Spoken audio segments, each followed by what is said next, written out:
আসসালামু আলাইকুম রহমতুল্লাহ। প্রিয় ভাইয়েরা, আপনারা যারা ব্যবসা করেন, এদের ভিতরে 99% মানুষের একটা সমস্যার সম্মুখীন হয়, যেটার কারণে প্রায় 80% মানুষ এই ব্যবসাটা করে না বা ব্যবসা করতে চায় না।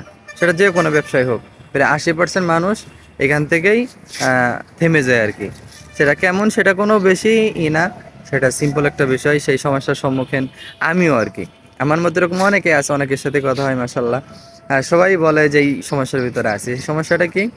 ফ্যামিলি থেকে সাপোর্ট পায় না, এবং যে পাশে যে প্রতিবেশীরা থাকে, এক একজন বিভিন্ন রকম কথা বলে যে ব্যবসায় এরকম লস হবে, তা হবে, মানে এইসব কথা শুনে মানে আর কি সে ব্যবসার দিকে আগায় না। কিন্তু আজকে মানুষ এইটা বলে যখন আপনি কি করবেন, একটা খামার করছেন বা আপনার যেটাই করছেন, করার পরে আপনি এখান থেকে যদি সফলতা আনেন, তো মানুষ বলবে কি ওর কপালে ছিল।